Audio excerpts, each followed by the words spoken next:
In 2016, California wife and mother Sherry Papini disappeared for 22 days. When she was found, she told authorities a detailed account of being kidnapped and tortured. Years later, in a stunning twist, Papini pled guilty to making false statements about what happened to her, setting off a media firestorm. Now, for the first time, Sherry Papini is telling her side of the story and revealing shocking new information. Sherry Papini, Caught in a Lie, an ID documentary event, Monday, May 26th at 9 on ID. Set your DVR.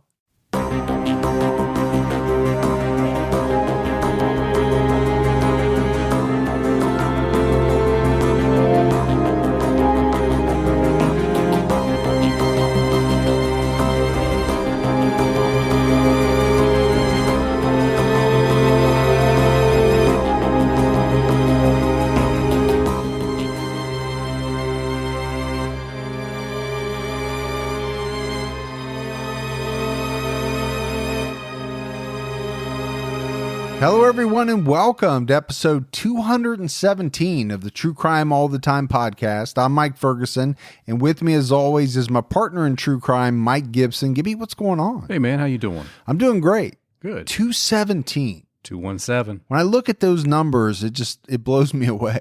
It's a big number. It also tells you how long we've been doing this. I know. And but to think, we've sat down and researched and written and done what we're doing right now, the recording piece, that many times. And you have to edit. And edited, but it's kind of amazing. It is amazing. It really is. Let's jump right out with giving our Patreon shout-outs. We had Lynn Marie Jacobson. Hey, Lynn Marie. Marquise Marcus. What's going on, Marquise? Nick Blodgett. What's up, Blodgett? Gretchen Jones. Hey, Gretchen. Tom Cox. Thank you, Tom. Steve Snyder jumped out at our highest level. What's going on, Snyder? We had Jennifer Smith. Hey, Jennifer. Christina Impe. Hey, Christina.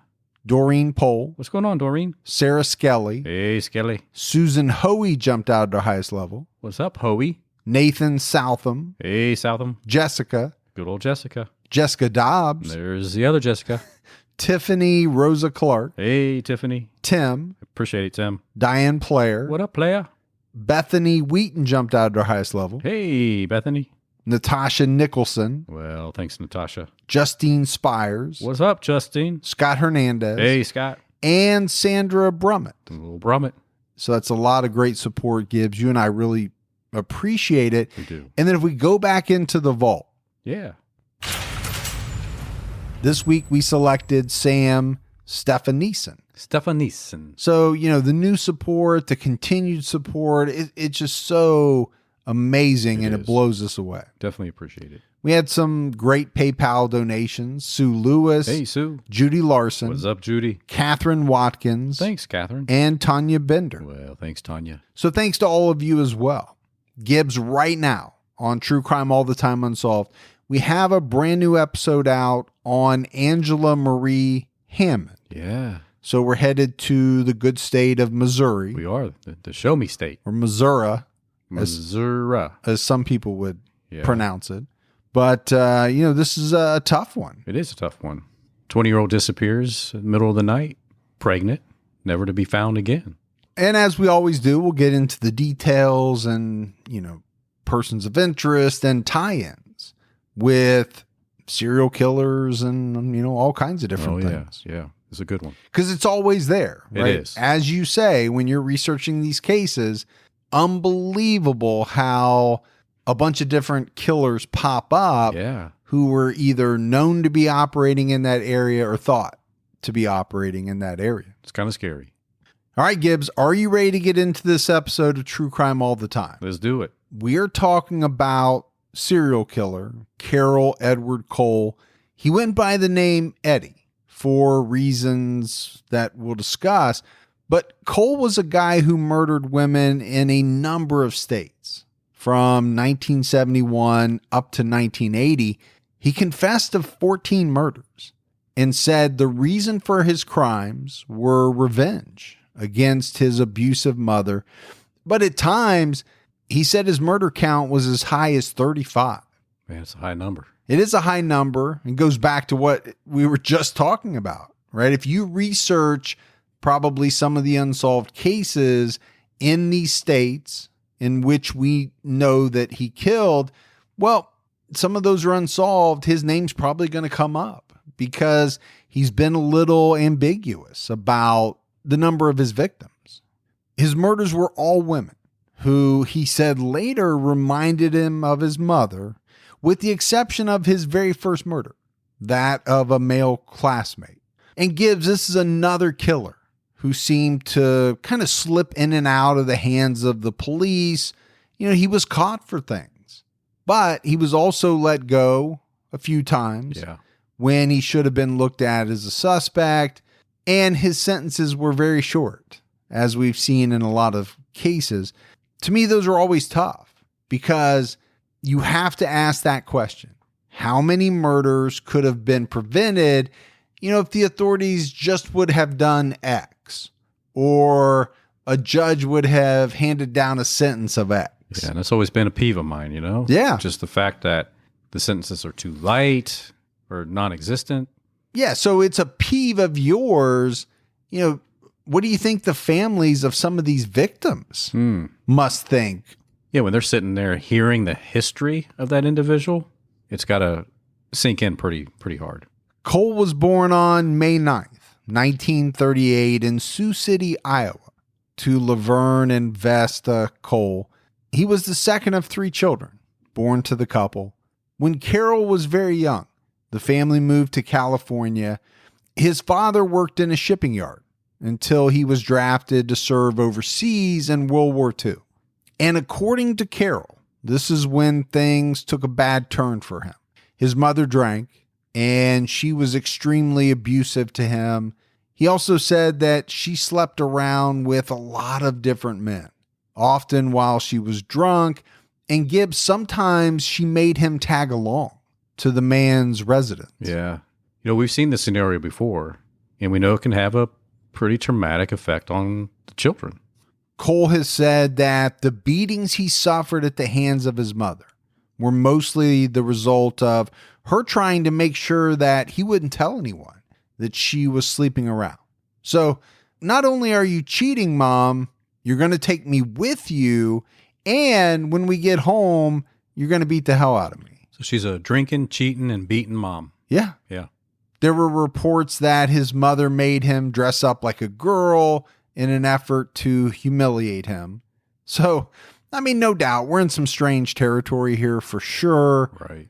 But it's very important due to the fact that the rationale Cole would later give for his murders pretty much revolves around all of this. I think, in his mind, he took out his frustrations, his resentment towards his mother against women who he saw as being just like her. Because he often said that he targeted what he called loose women. So these loose women were his trigger. So this abuse at the hands of his mother occurred until he was about 7 or 8 years old. Well, for one thing, his father came home from the war. And then I think secondly, he started school. Now, I read in a few places that he was a year or 2 behind in school. I'm assuming, but I don't know for sure, that he just started later than other kids his age. And maybe it's had something to do with what was going on at home. His dad was gone. His mom was doing what she was doing. Maybe she was too busy or just didn't want to put him into school. One thing is certain. Carroll Cole was horribly teased as a kid. And you and I have talked about this, I don't know how many times, Gibbs, how cruel kids can be. They pick out something about you and they just kind of start in on it. Yeah, they focus and just tear you up. For Carroll, it was his name. The other kids teased him about having what they called a girl's name. And to be honest with you, I don't know a lot of men named Carroll. There's really only one that comes to mind, and that's the guy that played Archie Bunker. His name was Carroll O'Connor. Yeah. But outside of that, I can't really think. I don't know anybody personally, and I can't think of really a lot of celebrity males that, have been named Carroll. Not a very popular name. For as far as men, for right. boys. But should you be teased about it? Obviously not. No. It's not easy to go through this type of thing. Now, most of us were probably teased about something growing up. Really? I said most of us. Oh, okay. Not the Jason Bournes of the world weren't teased, or if they were, it only happened once. My mother hung me on a hook once. That's it. One time. But you have a couple of options, right? You power through, or you fight back, which is, I'm sure, what you did. What most people don't do is start having these murderous fantasies. And I think for Cole, that happened very early. There are reports that he strangled the family dog as a child and began thinking about killing his mother.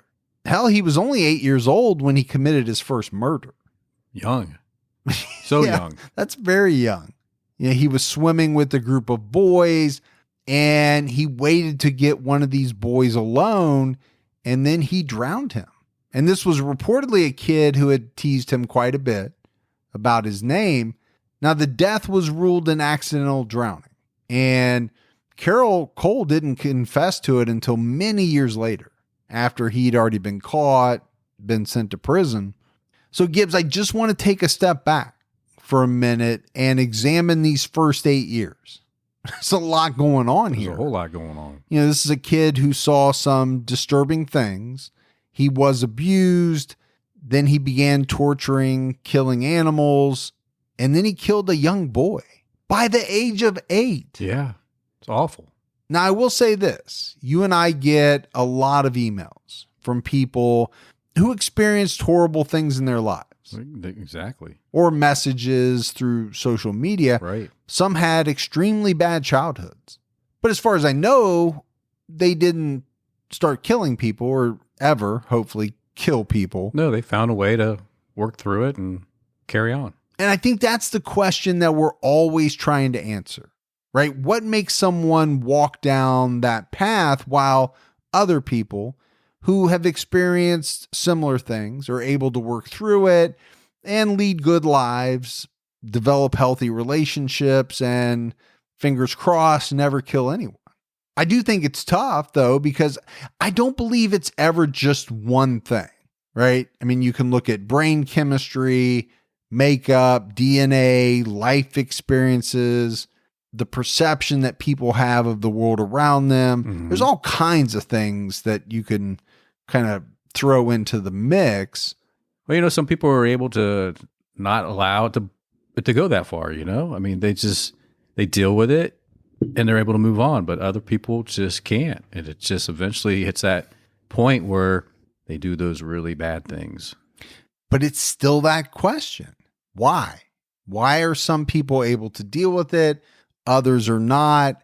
I think for some killers, they choose. They choose to not control these urges that they have. Other people can control it. I don't know. I don't know that science knows exactly why all of these things happen to certain people. Maybe for some it's opportunity. The first time they kill somebody, the opportunity was just at the right time, right moment, and it was easy for them. They didn't realize how easy it could be to kill somebody. Or they didn't realize what that action would do to them, what they would get from it. And then once they experienced it, they knew they were going to do it again. They had to do it again. Like, I didn't get caught. It made me feel better about myself. Why not? Let's do it again. But no doubt, I think it's the subject by which many of us are fascinated. The facts of what these people do are what they are. You and I kind of tell the story, but I believe it's the why that intrigues most people. So Carroll Cole killed at the age of 8. Probably not a shocker to say that things are not going to improve moving forward. One interesting fact is that this is the only male. This boy is the only male that Cole is believed to have killed. It's the only male that he's said he's killed. All of his other victims were women. Probably also not a shocker to say that he didn't do well in school, right? We hear that all the time. He eventually dropped out after the 10th grade. What might be shocking is that there are some reports that testing showed his IQ was at genius level. Off the charts, man. Everything that I read, Gibbs, said that genius level is 140 and above. And obviously you know that better than most. Yeah. Being a genius yourself, Cole's IQ was reportedly over 150. It's very high. Very high, getting close to mine. Now, I also read a study that said 25% of the world's population is above 140, and I found that very hard to believe. That's incorrect. I deal with a lot of people on a daily basis. Yeah. You're telling me that 25% of the people I deal with are geniuses? Man, not where I come from, That's or scary. not the people I'm talking to on the phone. Right, yeah. But hey, what do I know? Hey, I've been on social media. I know better. So after he dropped out of school, he started drinking heavily, committing petty crimes. Then at the age of 18, Cole joined the Navy, but he didn't do so well. That lasted less than 2 years. He was dishonorably discharged for theft and drinking. Well, they kind of look down on the stealing items. They do. Yeah. But again, how many killers have we profiled that have been dishonorably discharged? Yeah, well, quite a few. Quite a few. A lot of them served in the military, but a lot of them have been dishonorably discharged. That's not a shock to me because, the military is very rigid. And some of these people don't do well with authority and they can't walk the straight and narrow. So it's going to be pretty tough to make it through in the military for X number of years. And really, Gibbs, from that point on, he amassed a significant criminal record. This is a guy who spent more than half his life in either prison, jail, or a mental institution. In the early 60s, he attacked a couple parked at a Lover's Lane spot with a hammer. Okay, that's not good. It's not good at all. That seems like a pretty serious crime. Right. He got 30 days for that. Just 30 days. Just 30 days. Yeah. For attacking a couple with a hammer. And then, not long after he got out, he flagged down a police officer. And he told the officer that he was having these urges to rape and strangle women. So he's taking the initiative and saying, hey, I need help. Yeah, I would say it's kind of a cry for help. Yeah. Right? Why are you going to this person of authority, a police officer, and saying, hey, I'm thinking about committing some very serious crimes here? So I guess the officer couldn't do anything to him. He hadn't technically committed the crime. Right. Just said he was thinking about it. Yeah. So it was suggested that he voluntarily check into a mental hospital, and that's what he did. And really, he spent a number of years in various California mental hospitals where he was diagnosed with antisocial personality disorder. I've also seen it reported that there were diagnoses of sociopath and schizophrenic behavior. That's not too shocking, though, is it? No, I think when we talk about a lot of killers, those same type of words, those same type of diagnoses get thrown around a lot, right? Antisocial personality disorder, Right. schizophrenia, someone being a sociopath. But eventually Cole left the hospitals and California behind. And he moved to Dallas, where his brother lived. You know how much I like Dallas, Gibbs. I talk about it all the time. You just like to wear that hat. I like to wear the hat, the boot, the buckle. There's something about the city of Dallas that I very much enjoy. And the fact that you want everybody to call you JR is a little strange, but Well, I like what I like. yeah. But it was in Dallas that Cole met and married an exotic dancer named Billy. I also read some things that said she was an alcoholic. So when you look at that, you can make the argument that he's drawn to what? Women like his mother. Yeah. Women that are similar to his mom. I mean, she was a heavy drinker. I don't know if she was an alcoholic, but she probably was. She slept around. So it seems to me, and I am making some assumptions here, but it seems to me as though he was drawn to that type of woman.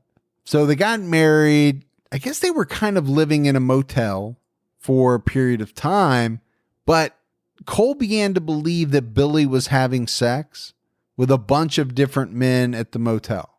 So he burned it down. I'll fix that, man. I'll burn this place down. Now try to have sex somewhere. Could she not just go to another motel? Did he not think of that? I don't know. Yeah. And I don't even know if she was having sex. I just know that in his mind, that's what he said. He thought she was. He did receive a 2-year sentence for arson, and I believe he served about 6 months of that 2-year sentence before being released. Now, let's not forget, this guy's not even 30 years old yet, and he's racked up quite a record. I haven't even talked about all of the smaller crimes. He was arrested and charged for a large number of what you would consider to be more petty type crimes as well that he served time for. But after he got released, Cole made his way to Lake of the Ozarks, Missouri. And it's there that he broke into a home randomly, just picked a house, and encountered inside the house an 11-year-old girl. He tried to strangle her. She started screaming. That scared him off. So she survived, which is an amazing thing. For sure. Given what we're going to talk about down the road with him. He was caught and sentenced to 5 years in prison. Yeah, but he only served a couple of those years. Right. And that's kind of back to your pet peeve. You call it a pet peeve. To me, it's almost unbelievable to think that a man, put yourself in this position, a man could break into your home, attempt to strangle your 11-year-old daughter. Yeah. And he's back out on the street in, let's say, less than 2 years. Especially if you go back and look at his prior history. Yes. But that's the thing. We're going to be saying that every step of the way. Yeah. And I know we've talked about it in other episodes. Is this something that just was not done in the 60s and 70s where it's almost as if your record didn't follow you around? Now, granted, it's not like they had this big computer network and databases and all of that. So it was much harder. Made it very difficult.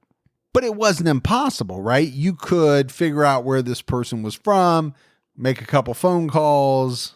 It seemed like it could have been done. Yeah, I think they could have found out probably a little bit more than they thought they would or did. So a couple of years seems like a pretty fair punishment, right, Gibbs? No. No. Especially given, like as you said, given what he had already done up to this point. After his release, he headed to Nevada where he attempted to strangle 2 women. But again, luckily, both of these women escaped. And just like he had done before, he went to police and said, you know what, man, I need help. I have these uncontrollable urges to kill women. That must have been a strange day for whoever got that walk-in at the police station. Be like, hey, Bob, you got to come up here. You got to hear what this guy's saying. Is that like the doctor who calls in another doctor? Yeah. Hey, man, you got to see this. Yeah, you got to. I don't know what's going on with this yeah. thing. But again, I don't know what they could do. I don't think he told them that he had tried to strangle 2 women. I think he just told them that he was having urges. This time he was committed to a state hospital in Nevada. Now, initially a doctor diagnosed him with antisocial personality disorder and a compulsion to strangle and rape women. All right. To me, that sounds like a guy that we need to do something with. And urgently. Urgently. We can't let this guy just walk the streets if he's got this going on in his head. We've got to figure out something to do. But for some reason, Gibbs, this doctor did a 180 and he began to think that Carroll Cole was making all of this up because he was broke. So he needed a place to stay and he needed some food. Now, I'm not saying that people haven't done that because I'm sure they have. Well, sure. Yeah. But that is extreme to go to that distance. It is. And unfortunately, the doctor was wrong and it's going to have some pretty dire consequences. So basically they discharged him and put him on a bus to San Diego. Like, hey, you're out of Nevada. You're California's problem now. Yeah. And that happens a lot. Or it did back then, for It sure. definitely did. It was almost as if we don't really know what to do with you, but we don't want you here. Right. So here's a bus ticket. Go back to California. Yeah. And bye-bye. Goes back to the old sheriff running you out of town days. Like a little bit like Rambo. Or Rambo, yeah. You ever see Rambo? I did. They did not want him in that town. No, they drove him all the way up to the edge of the town border and said, get out, don't come back. And you know what happened? Dire consequences. Exactly. All right, Gibbs, let's take a quick break to talk about Best Fiends. Folks, you've heard us talk about Best Fiends for a while now. If you haven't checked it out, what are you waiting on? We have all types of guilty pleasure entertainment, reality shows, cheesy movies, even the latest Netflix true crime series. My guilty pleasure is Best Fiends. It gives me an endless source of fun that I can access anytime right on my phone. Best Fiends is a match 3 puzzle game like none other, with literally thousands of levels and new content added all the time. I can get very obsessed with games, and this is a game that I have been very obsessed with. I've completed so many levels, but I still get that rush of adrenaline when I'm chasing that next level and I beat it. It's a great way for me to help de-stress between recording sessions. With over 100 million downloads, this 5-star rated mobile puzzle game is a must play. They're always adding more levels, events, and challenges, so it never gets old. And who doesn't love a good puzzle? Well, Best Fiends gives you over 5,000 of them. So download Best Fiends free today on the Apple App Store or Google Play. That's friends without the R. Best Fiends. Don't let allergy season slow you down. Get common allergy meds for as little as $15 with GoodRx. So you and your family, pets included, can stop allergy symptoms before they start. GoodRx is free and easy to use. Just search for your prescription on the website or the app, compare prices, and get a free coupon to show your pharmacist. Save at over 70,000 local pharmacies nationwide, including Walmart, Walgreens, CVS, Publix, Kroger, and many more. Check GoodRx before every trip to the pharmacy to save up to 80% on both brand and generic medications. And did you know GoodRx rewards you for saving money too? Join GoodRx Rewards today and earn points every time you use a coupon. Remember, GoodRx is not insurance, but works whether you have insurance or not. And it could be your insurance copay price. I've been using GoodRx for years, and I can't tell you how many times I have saved money even with my insurance. Stop allergies before they start and save big on allergy medications this season with GoodRx. Go to goodrx.com/TCAT. That's goodrx.com/TCATT. Now, I know I'm simplifying things here, but are you kidding me? Who in the world cannot see that it's just a matter of time before this guy starts doing some really bad things, including murdering a large number of women? Now, it wasn't for a lack of trying, because he did try, but it seems kind of incredible to me that Carroll Cole didn't murder his first female victim until he was 32 years old. He had tried a number of times unsuccessfully to strangle women. It was May of 1971 in San Diego when Cole murdered 39-year-old tavern owner Essie Buck. He later said that he kept her body in the trunk of his car overnight, and then he later wedged her body between 2 boulders where it was found just a few days later. That same month, he claims he strangled 2 more women in San Diego, but his details on the murders are a little fuzzy. And granted, he's talking about these, after he's caught. Right, exactly. So to go back 10 plus years and try to figure out what you did and who this person was and exactly how it all happened, it can't always be the easiest thing in the world. Well, I think that would be pretty tough to do. Yeah, like you and I have talked about, sometimes I can't remember what I did last Thursday. Now, I'm not a murderer, and I would think if you murdered somebody, that probably sticks in your mind just a little bit more than what you had for breakfast. I would think so. But if you're doing more than one murder, maybe it starts getting a little mixed up.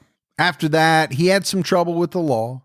He spent some time locked up, but when he got out, he says that he murdered 2 more women in California. And there's definitely a trend here, right? This is a guy who spent time in and out of jail/prison most of his adult life. It seems to me as though the only time he wasn't murdering women after this point, after he started murdering, was when he was locked up. Because other than that, he's murdering women if he's out on the street. He's got the opportunity, and he's going to always take advantage of that opportunity, unless he's locked up, like you said. Yeah, because at a certain point, I think he would say it became a compulsion, right? And maybe it was a compulsion before, but like you said, once he committed that first murder as an adult, right, and he realized maybe how easy it was, or the feelings that it gave him, then it would be very hard to control for him. Yeah, very difficult, I think. It's a rush. So then Cole got married for the second time to a woman named Diana Paschal, but even the marriage didn't slow him down. He continued his murderous ways all the time during their 6-year marriage. Now, it was a pretty combustible marriage. I think she was a drinker. Again, I think that's the type of person that maybe he was drawn to. And I'm thinking that Cole used the fights they had as a way to escape for periods of time to commit his murders. Well, yeah, what's he going to say? Hey, I really enjoy being with you, honey, but I got to go out. Don't ask me where I'm going. Just be glad I'm doing it outside of the home and not here. And I'm not going to be back for days and days. Yeah. As opposed to, we're going to have this big blow up. Right. And I'm going to storm out. And you're going to know that's the reason why I left. And you're going to want me to storm out because you're going to be upset with me. So you're not going to wonder where I've been. In 1975, he was in Wyoming, where he murdered 43-year-old wife and mother, Merlene Hamer. Her nude body was found just outside Casper, Wyoming, wrapped in a red blanket. In 1977, Cole murdered 26-year-old Kathleen Blum. Blum was a sex worker who had the misfortune of meeting Cole at a bar. He strangled her and left her nude body in an alley. And then later that year, just before Thanksgiving, Cole claims that he met a woman at a bar and the two spent the night together. He says when he woke up the next morning, he found this woman dead in his bathtub, partially dismembered. So not just found her in the bathtub, but in pieces. In pieces. Yeah. Now, I've had some benders. I've had some wild nights where, I've woken up not remembering exactly what happened the night before. Right. I can tell you what's not happened is me waking up to find a dead woman in my bathtub. No. Dismembered. That has never happened. Me neither. And let's hope it never does. No. But it gets worse. Oh, it gets a whole lot worse. Because, he talked about the fact that he found a foot and an arm and then found slices of her rear end in his skillet. Yeah. So, no doubt, now we're delving into the area of cannibalism. It wasn't bacon. No, it wasn't bacon. It was her buttoccal region. Yes. If that's how you say buttocks. I think so. In a different way. Now, this is if you believe his story. But, the question that I ask about this is, why in the hell would somebody make something like that up?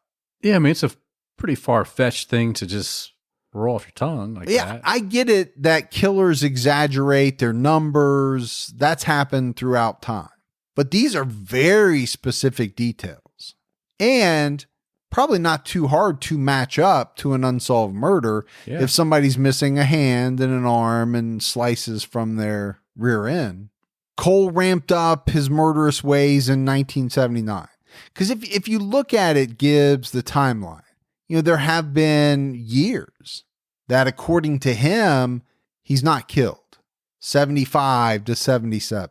These are his gaps. There have been gaps. Now, some of those gaps were because he was in prison, like I said before. But I think there were times where if you believe him, he just wasn't killing. Sometimes I wonder why that is. Yeah, and I have a hard time believing that. But like you said, if he's going full disclosure here, then why wouldn't he want to go ahead and just tell you every person he's killed? Well, we'll probably talk about it at the end, but I said, his number, according to him, has at times been as high as 35. Yeah. And maybe that's true. Maybe he just can't remember, like we talked about some of the murders he committed. But in 1979, he murdered 39-year-old waitress Bonnie O'Neill in San Diego after a night of sex and left her nude body to be discovered in a garbage can in an alley. Classy guy. And this was kind of his MO, right? He would go to bars. He would meet women. It sounds like in a lot of cases, he was able to pick women up, and for the express purpose of sex, right? They would go somewhere, they would have sex, and then he would strangle them to death. Not sure how he did it. He wasn't much of a looker. That's for damn sure. Just must have that charisma. That charismatic personality. Mm-hmm. Now, I do think that, again, he preyed on women who were extremely vulnerable, sitting at a bar, maybe by themselves, had already had, X number of cocktails. Easy target for him. Or, people that he thought were easy targets. And I guess 6 years of marriage got to be enough for Eddie Cole, because he murdered Diana in the fall of 1979. Her body was found in a closet 8 days later, after a neighbor called to say that they had seen Cole digging in his crawl space. They thought that was strange. Which is strange. Hey, you might want to check this out. This guy's down there digging. I don't know what he's doing. Police found Diana in a closet, but her blood alcohol was determined to be so high that they ruled her death alcohol poisoning. And this is actually something that happened in a number of incidents with Cole.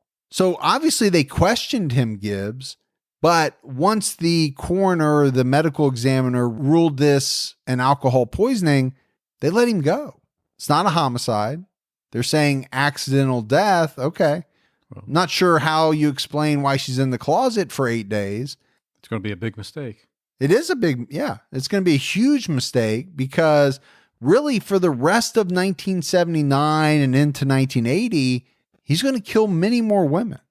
In November of 1979, Cole strangled 51-year-old Marie Cushman in a seedy downtown Las Vegas hotel. She was discovered by the hotel staff. And then just the next month, Cole married for the third time to a coworker. So, I think you have to take a look at that as well, right? I get it. This guy's looking for love. Things don't seem to be working out for him in that department. And let's face it, they're not really working out for his spouses either. He just killed one. Exactly. Yeah. You don't really want to be one of his spouses. Just a month or so prior, maybe try the bachelor life for a little bit. There's just people out there just have to have somebody in their life at all times. Yeah, no, I understand that. But you choose to get married just a month or two after you murdered your second wife, you might have a problem. Right. Other than all the other problems you obviously have. Yeah, his deck's pretty stacked. It is. But he's looking for love, man. He's getting back up on that horse. Well, sometimes you got to do that, man. Got to get back up in that saddle. You use a saddle? If I'm going to ride a horse, I'm using a saddle. Okay. Yeah. I want to make sure I can walk the next day. Side saddle? No, I don't side saddle. Not anymore. Cole had another scrape with the law, and that wasn't connected to any murders, but he was incarcerated for mail fraud for a few months in a Springfield, Missouri prison. After his release, he made his way to Dallas, where he committed 3 more murders in very quick succession in November of 1980. He suffocated 52-year-old Dorothy King in her apartment where she lived alone. The medical examiner's report stated that she died from natural causes. And I think that's another thing that, kind of ties a lot of his murders in together. He was a strangler. Yeah. But a lot of the women that he targeted, picked up, had sex with, and then strangled, they had very high levels of alcohol in their system. So I get that, where you're doing the blood test and it shows this very high level of alcohol, but are you not seeing the strangulation? Are you not seeing the, what do they call it? The petechial hemorrhaging in the eyes, the just the marks around the neck. Just don't know how they missed that kind of stuff. Yeah, it's kind of baffling. And granted, I don't have access to all the records. Right. So, and maybe he was able to do some of these in a way where, you know, it wasn't as noticeable as you would think. But you and I have done a lot of strangulation cases.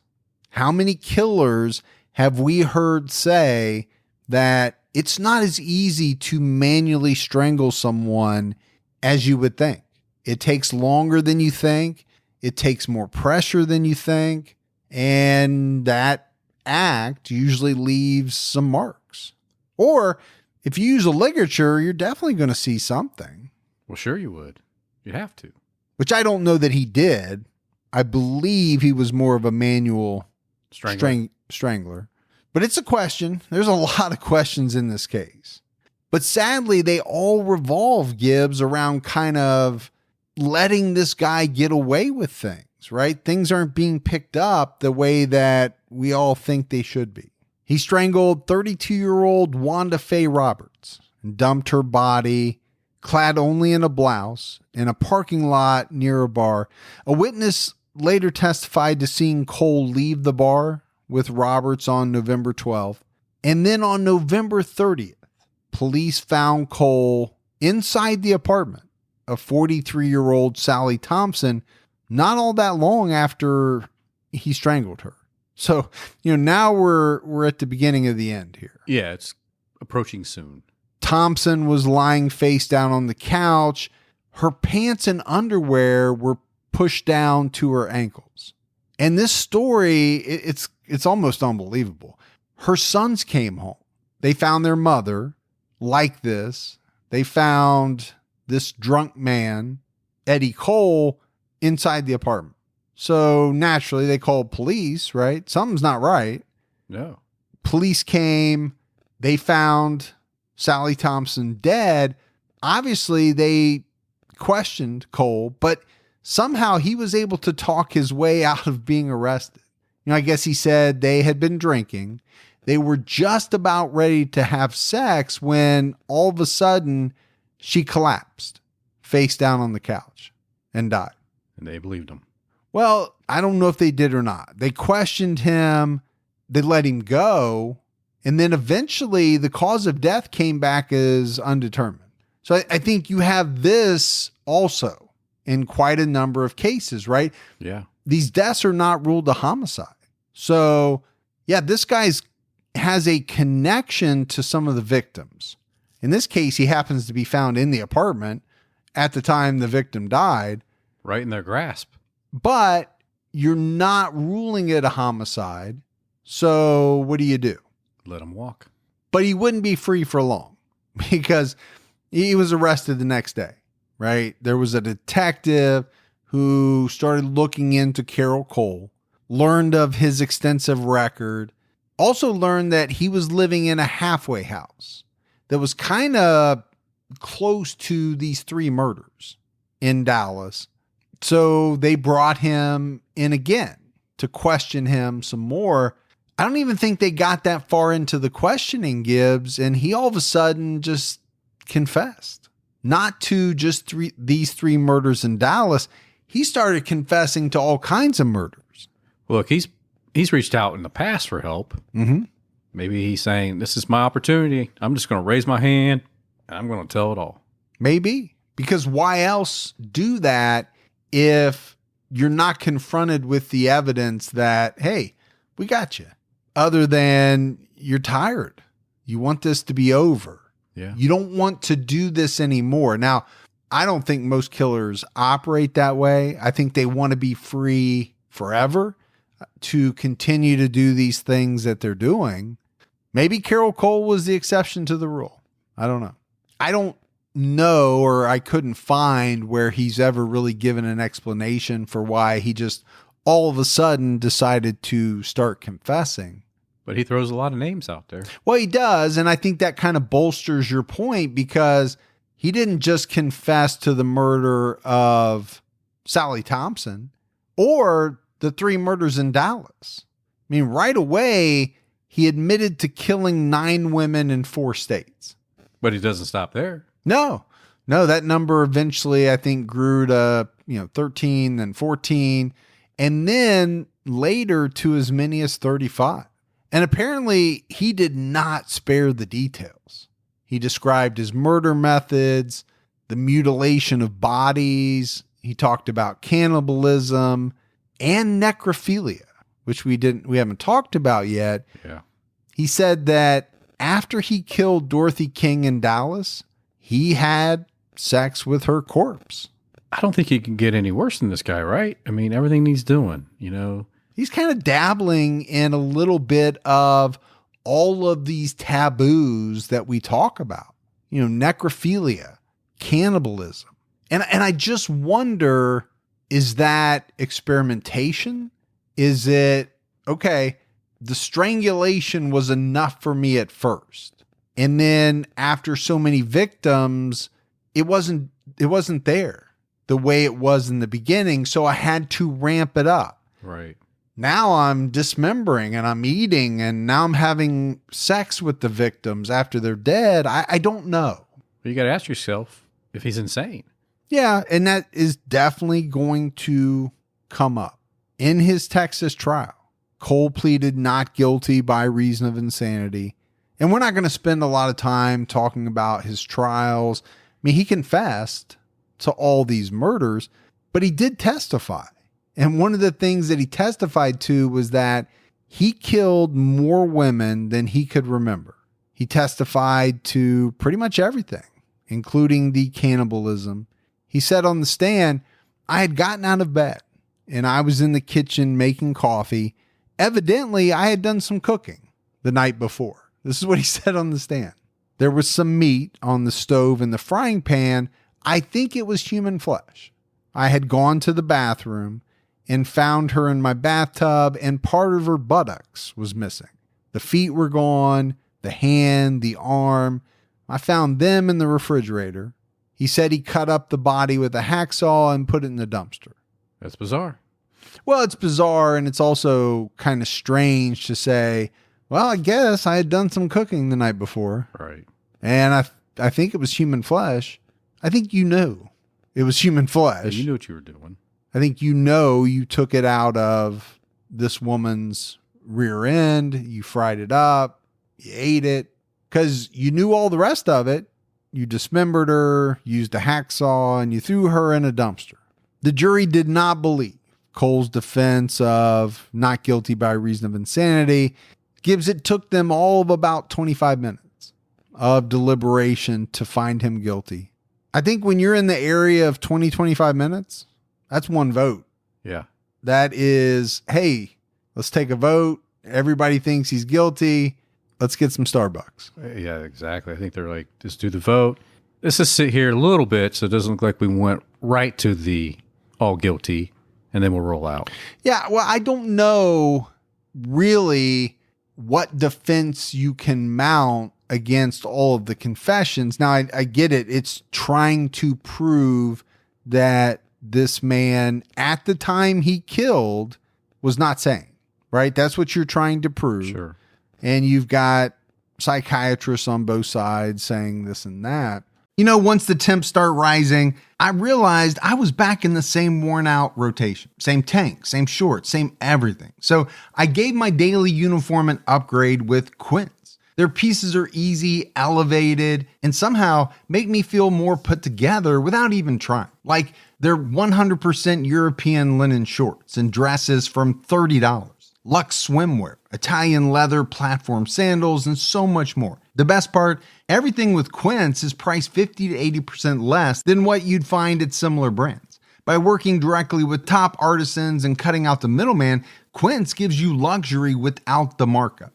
And Quince only works with factories that use safe, ethical, and responsible manufacturing practices and premium fabrics and finishes. I'm getting ready to stock up on shorts for summer from Quince, and I know they're going to be amazing because everything I've ordered has been of the highest quality, and the prices are amazing. Treat your closet to a little summer glow up with Quince. Go to quince.com/TCAT for free shipping on your order and 365-day returns. That's QUINCE.com/TCATT to get free shipping and 365-day returns. Quince.com/TCAT. You know, my wife and I do a lot of shopping online, and we always use Rakuten. Rakuten is the smartest way to save money when you shop because you earn cash back at over 3,500 stores. We're talking fashion, beauty, electronics, home essentials, travel, dining, concert tickets, and more. Your favorite stores like Macy's, Nike, Sephora, Dyson, and Lowe's. And that's just to name a few. Pay Rakuten to send them shoppers. And Rakuten then passes on a part of that payment to its members as cashback. Cashback is deposited directly into your PayPal account, or Rakuten can send you a check. You can even maximize your savings by stacking cash back on top of other deals, like store sales and coupons. You're already shopping at your favorite stores. Why not save while you're doing it? It really is a no-brainer. Membership is free, and it's easy to sign up. Get the Rakuten app now and join the 17 million members who are already saving. Cashback rates change daily. See Rakuten.com for details. That's Rakuten.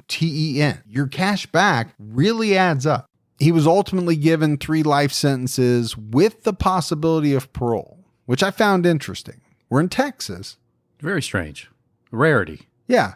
To me, life sentence was strange for Texas. You would think death penalty. Yeah, for everything that he's done.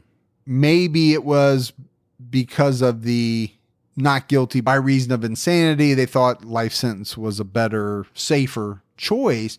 But then to give him the ability to be paroled at some point, I found that very strange for a guy that had murdered 3 women in Texas. Yeah. Should never come out of prison. Well, in later statements to police, Cole said, I went around the country killing certain types of women that reminded me of my mother. I have no remorse for any of these killings. And I guess he wasn't really that shy about saying what he would do if he got out. While he was locked up in Texas, he said, I'll be eligible for parole in 5 years, which was strange because he wasn't right about that. His timing was way off. I think he was like 20 years earlier than when he was really going to be eligible. Right. But he said, I'll be eligible in 5 years when he made this statement. And then he added, if not that, I'll try to escape, which is not the hardest thing to do from Texas. I don't want to kill again, but I know I will if I'm ever allowed to be paroled or escape. It's got so no women is safe around me. That sentence grammatically is kind of hard to say, but Yeah, but it's what he stated, so. it's the way he said it. Yeah. It's got so no woman is safe around me. Right. And, it makes sense. I mean, he's been screaming in the past to get him out of there, get him off the streets. He will hurt somebody. He will rape somebody. He will continue to murder. Yeah. Yeah, and we're going to see that, as we go through. He's definitely a different type of killer than most when it comes to that aspect. So when you think about it, Gibbs, he confessed to a number of murders out west, but not all of the jurisdictions came to interview him, let alone try to prosecute him. Officials in San Diego said that the murders he had confessed to there, including the murder of his wife, they hadn't been ruled as homicides. So they weren't going to do anything with him. They weren't even going to come out and talk to him. All right, we'll just let it lay. Yeah. We're good. We don't have these unsolved homicides that you've confessed to, so we're not going to do anything with them. That just means more paperwork. It's a lot of paperwork. It is a lot of paperwork. It really was only Las Vegas who came after Carroll Cole. When detectives came to interview him in Texas, not too hard for them to figure out that he had killed in Nevada. So it took a couple of years, but he was finally extradited to Nevada in 1984 to face charges for the murders of Kathleen Blum and Marie Cushman. And, I think this goes back, Gibbs, to this guy being a little bit different type of killer. He waived his right to extradition, even though he knew he could face the death penalty, and most likely would face the death penalty. Well, maybe he just wanted to be done. I think he did. At a certain level, I really think he was done and he wanted to pay the ultimate price for his crimes and kind of be done with it all. Because he said in front of a Nevada judge, I believe in capital punishment. There is nothing good about me. So he's basically saying, kill me. Yeah. I want to die. I'm a piece of shit. You better do something with me right now or I'll do it again. And again, not going to go into this trial a whole lot. Carroll pleaded guilty before a panel of judges and was sentenced to death for the murder of Marie Cushman. They had to dismiss the death penalty in Kathleen's murder because it occurred in 1977. And Nevada didn't have the death penalty in 1977 on the books. But they got the one. And really, isn't that all you need? Unless it somehow gets turned over on appeal. Do you need 5, 6, 7, 8 death penalties? Yeah, I don't think so. I don't think you need to over prosecute it. I mean, I don't want to say it flippantly, but I mean, there is that chance that, that death penalty sentence and or the conviction would be turned over on appeal. We've seen that before in different cases. So I get it. I understand why they go after multiple death penalties, but they couldn't on that second one. So I think they were good. At least they got the one. So Cole wants to die. He didn't make any secret about that, right? Told the judge that. He waived all of his rights to appeal. He didn't want to do all that. He was like, hey, let's set this thing up. Let's get it going. Let's get it done. Time's a ticking. But there were a number of inmates who didn't like that. That's come up in death penalty cases before. Right. So they tried unsuccessfully to appeal to the state Supreme Court on his behalf. And let's face it, really on their own, right? Yeah. I mean, they're doing it for themselves. They don't give a shit about Carroll Cole. No. What they care about is the precedent that it sets and what it might do to their appeals and their death sentence. They said that Cole was incompetent to be executed. There were some other anti-death penalty organizations that tried to fight his death sentence on his behalf, but he shut them all down. He just didn't want it. So his execution was set for December 6th, 1985 in Nevada. The last night of his life, he was moved to what prison officials called the last night cell. Kind of sounds like a bed and breakfast. Well, a horrible B&B. Yeah. Not someplace I'd ever want to go. You wouldn't even go to a nice bed and breakfast. That is true. So that is very true because I'm in somebody else's home. Yeah. You don't like that. I don't like that. Although I do realize that a lot of people find the B&Bs to be very quaint, very nice. It's just not my cup of tea. No. But I've never tried it either. So I'm saying that knowing that I probably wouldn't like it. I don't see you ever doing it. No, because I already know I won't like it. Yeah. And you know me, I kind of like what I like. And I don't like to do things that I know I won't like. Exactly how you are. I try new things, yeah, but only new things which I have a degree of certainty that I'll like, or there's a good chance that I'll like. Yeah, outside of that, it's a no-go, man. It's a no-go. Jumping out of a plane? Nope. Never going to happen. Yeah. He spent that last night watching television, reading books, writing letters.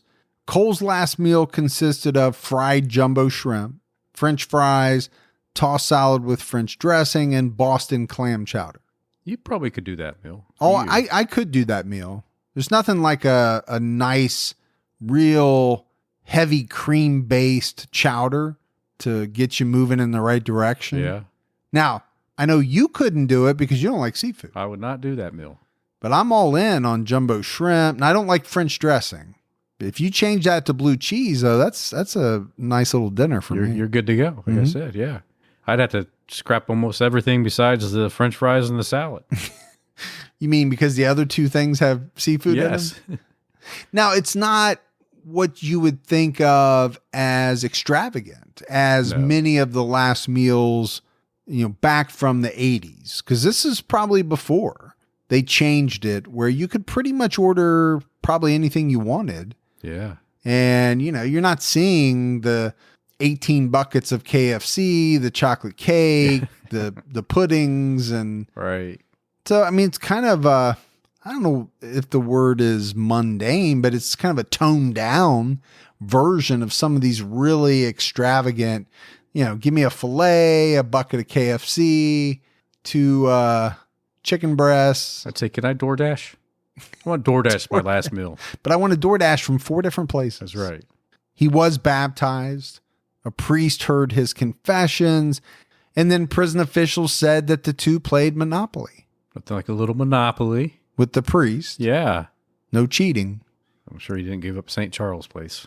Now, Cole did his last interview with KLAS TV Channel 8 in Nevada. So I do want to play that. I want everyone to get a chance to hear him. What about the stress, Ed? Is it changing? Is it getting harder? Is it getting easier? What's it like? Well, it's been getting harder. Has it? Yeah, since Friday night, actually. But really, last couple of days been real emotionally, not mentally drained, not emotionally drained. Just feel tired and everything like that. Exhausting.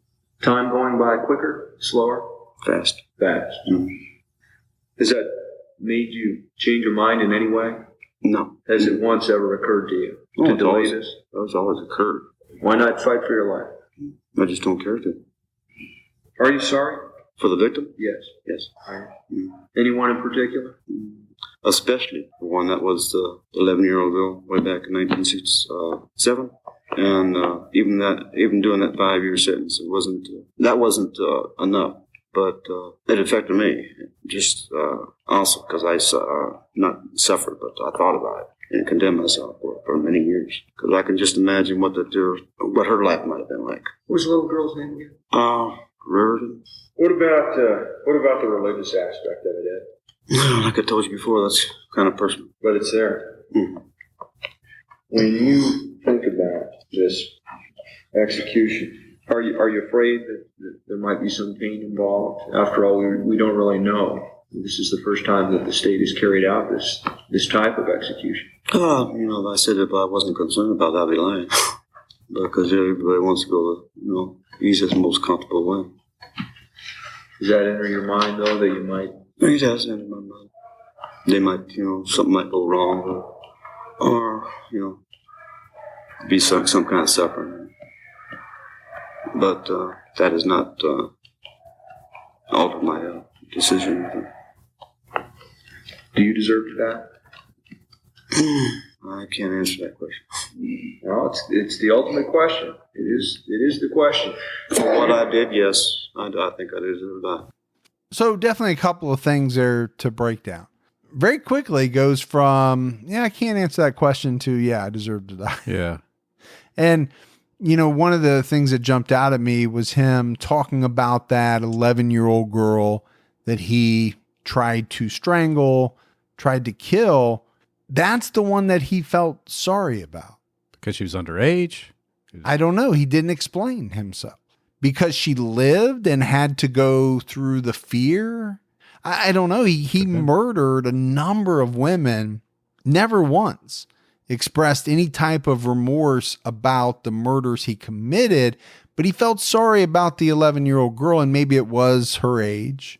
And I found it fascinating that he was just determined and set to have this done. He wasn't going to back down. Yeah, because I do think it's different, right? It's not what you find most times. Even the big, scary guys that in the beginning are saying, F you, I don't care, put me down. As the years drag on and as the days get, very close to the execution, a lot of those guys change their tune. Yeah. Because they realize the finality of it. Now it's here. I don't really want to die, man. No, if you're talking about something that might not have happened for 20 years, be a badass and say a bunch of stuff. But, when the rubber meets the road and you're about ready to die, Yeah. a lot of those guys, they really change. And they're like, oh, yeah, this is bad. I killed, but the state shouldn't kill me. And then, that's where you have all that stuff coming. Suddenly they're okay with 3 meals a day. Yeah, let's just keep on with that. Yeah. Can we just, can I extend my stay? I got a good thing going here now. Bingo on Wednesday. And So prior to his execution, which happened just the very next day, he was given injections of Valium to keep him calm. And I don't know if this happens all the time. I don't read about it all the time. Maybe this is standard procedure. It's pretty smart when you think about it. it is. I saw it in a documentary over a execution in Alabama, and they said the same thing, that they gave them a mixture to drink that had Valium in it to have them cooperate better. Yeah. I love it when you watch those documentaries because They're so good. yeah, and you always get those little nuggets. But, I do think it's pretty smart. These people have had years and years to think about what's going to happen. But like I just said, when it gets to that very end point, you would think most people would want to do just about anything, right? Lash out, fight, to keep from being strapped on to that table for the lethal injection. I'm sure a bunch of Valium helps aid in, making that an easier process for the guards and all of that. But Cole seemed to be a little different, right? We talked about it in that he didn't try to stop his execution. He didn't appeal and actually said numerous times that he wanted to be killed to keep himself from killing others. And I think to me, that directly explains the timeline. So we got to go back and look at it, right? He's convicted in the fall of 1984. And before the end of 1985, he's executed. Very rapid. Just a little bit over a year. The execution was early in the morning. He was strapped down to the gurney, injected with the 3 drugs that would end his life. I guess he looked over at some friends. He mouthed something. Nobody could really say what it was, but technically didn't really have any last words. He didn't stand up and say anything. He was pronounced dead at 4:10 Central Time, just 6 minutes after the drugs were administered. And this came up for me and you on a recent episode. I can't remember how long it took, but I remember you and I saying, wow, that seems like a long time. Yeah, it really did. Maybe it was 12 minutes. Longer than it should have. Yeah. So this took 6 minutes, but you kind of heard it talked about in that clip. Carroll Cole was the first person executed in the state of Nevada by lethal injection. Prior to that, they had used the gas chamber ever since, I think, 1924. So that was a long run using the gas chamber. Long run. And I actually read something about it, Gibbs.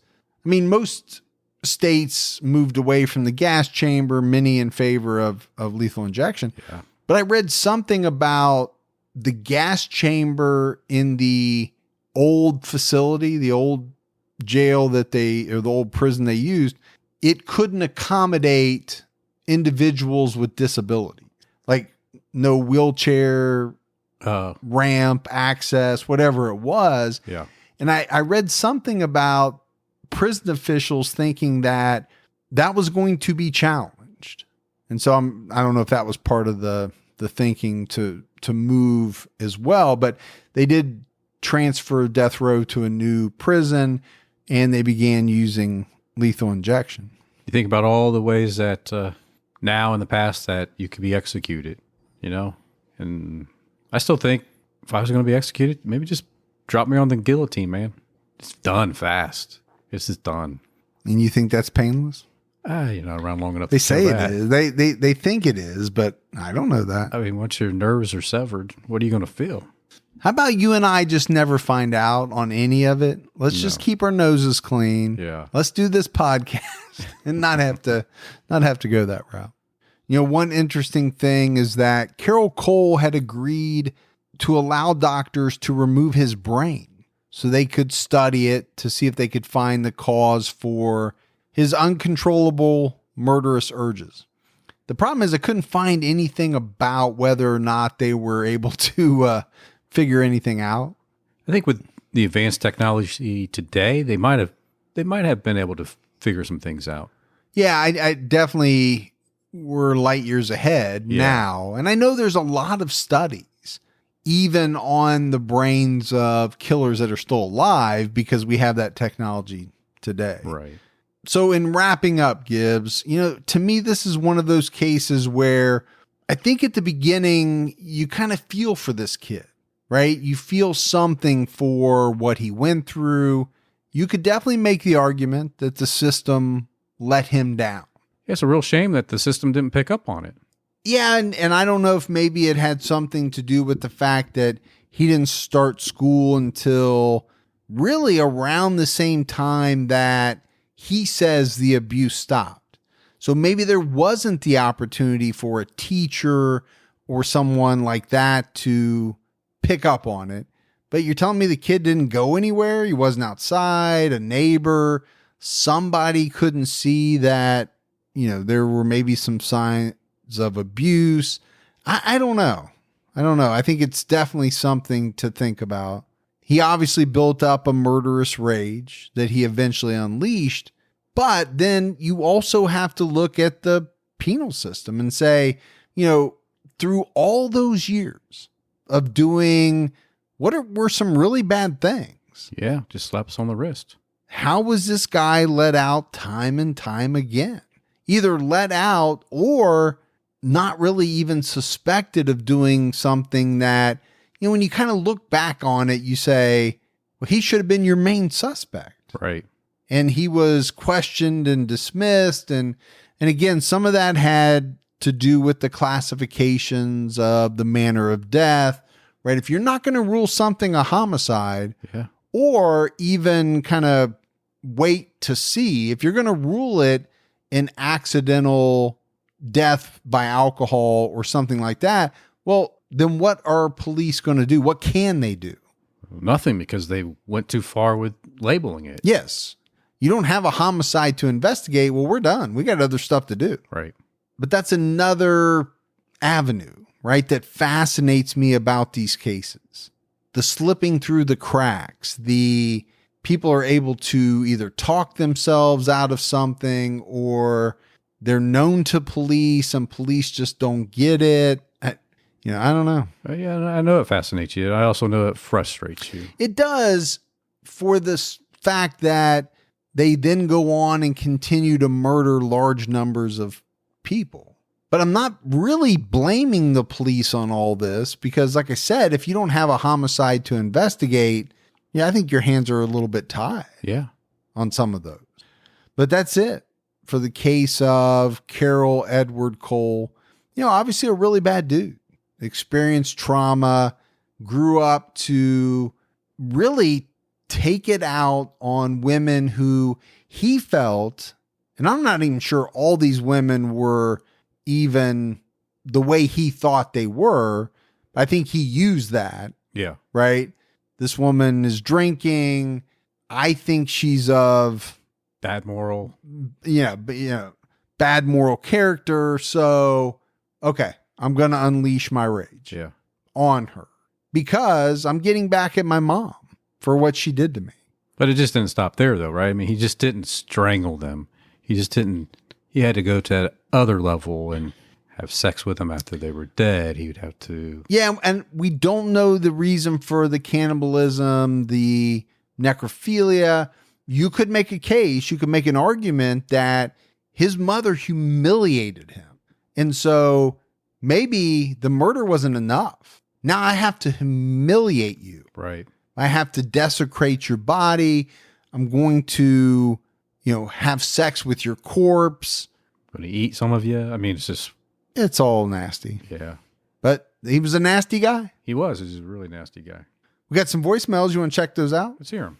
Hey, Mike and Gibby. My name is Skylar. I've been listening to you guys for about 2 years, and just listening to these stories, my fascination with these people's minds have just interested me so much. So now I'm actually a major in forensic science at the University of South Florida. Go Bulls, by the way.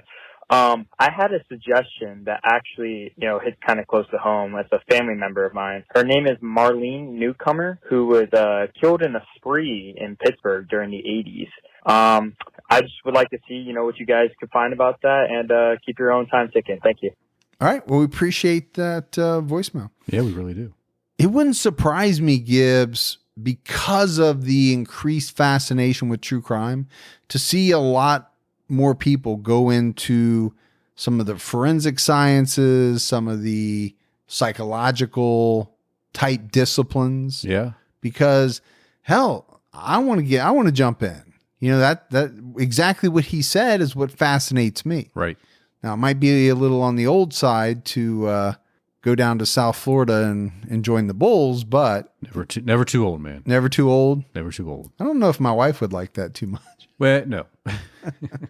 Can I live in a dorm? Hi, Gibby and Mike. This is Carrie from Colorado. Just calling to send a shout out to a fellow Mensa member and mispronouncer of words. I love all the patience that Gibby shows over the chronic ball busting by Mike, but I really enjoy the camaraderie you guys have. And just wanted to, as I'm sure happens continuously, mention that I am from one of the locations of one of the stories that you had covered, the case from Cheyenne, Wyoming, where the body was out in the mine between Cheyenne and Laramie, apparently occurred when I was a kid and lived there, and I had never heard of it. So I was super excited to hear that, not in a creepy way, but it was super interesting.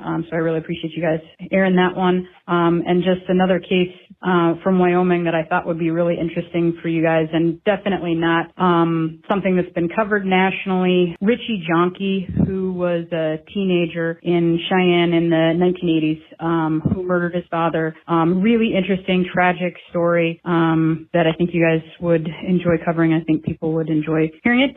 You guys keep up the good work and keep your own time ticking. Thank you. All right. We'll have to make sure that one's on the list. That's definitely not familiar. So never heard that. That intrigues me when I hear stuff I've never heard about. You get excited. Hi, Mike and Gibby. My name is Maria, and I've been binging TCAT for several months now, and I've wanted to call, but I don't usually do that kind of stuff, so I was hesitating. However, I just finished episode 164. It's of Lowell Edwin Adams, and the very first podcast of 2020. At the end of the episode, Mike, you say that I think this is going to be a really great year, Gibbs, which in podcasting, it might have been, but it certainly wasn't for the rest of the world. Just thought that was a little ironic, and it prompted me to call in. I'm definitely not new to crime podcasts. In fact, I was listening to about 4 different ones, and my all-time fave were a couple of ladies who do an amazing job. Fortunately, I stumbled on your podcast about 5 months ago, and it took me a while to admit that you guys surpassed the girls by far because I didn't want to be disloyal. But it is what it is. I love you guys. You are my absolute favorite. I love that I can laugh out loud, then get right back into the story. But thanks for listening to me ramble. Keep your head on a swivel, guys. Bye-bye. Oh, well, that's nice. We surely appreciate that. We do. So I did say that. We've talked about it a little bit. We have. And it was not a good year for podcasting either. No, no, it was not. When you look at advertising and all of that, not good. No. Not good. A lot of work was done. A lot of episodes went out with no advertising whatsoever. Yeah. But it was tough on everybody. And it's kind of something you and I talk about when it comes to our Patreon folks. Exactly. That Patreon support kind of helped us stay afloat. Crucial. In 2020. Hey, Mike. Hey, Gibby. I just wanted to say that I recently found your podcast, and it's got me through some really difficult times. I just had to move back to Massachusetts with my parents, and let's just say that's a stressor. And you guys make me laugh. And Mike, you're too hard on Gibby. Gibby, I love your Gibbyisms, and just keep your own time ticking. Thank you. Stay safe. Bye. All right. Appreciate it. Always with the too hard on Gibby. Too hard on Gibby. Woe is me, Gibby. Poor Gibby. If they only knew you in real life, they'd say, poor Gibby. No, they would say, Gibby gives it back just as much as he gets. But on the podcast, he just won't do it. Because he doesn't want to lose his little woe is me image. Woe is me. And you know that is a 100% fact. Hey, leave my Mensa and all that stuff out of this. All right. We had a couple of things in the mailbag this week. Chelsea Hernandez sent you the biggest thing of red vines I've ever seen. Thank you so very much. It's very massive. Yeah. And then Shelby Hewitt sent us some homemade masks out of this really cool material. They're like 3D. They kind of stick out a little bit farther. Yeah. But it makes them very comfortable, because some of the ones you buy, they irritate my face. I don't like the itchiness. Yeah. You want that space in between your face and the mask. Well, you got to have some seal, but it's the way these are made. You'll have to. I know you haven't tried it on yet. Not yet. But you'll have to try them on. I wore it the other day. It was very nice. So thank you. All right, buddy. That is it for another episode of True Crime All the Time. So for Mike and Gibby, stay safe and keep your own time ticking.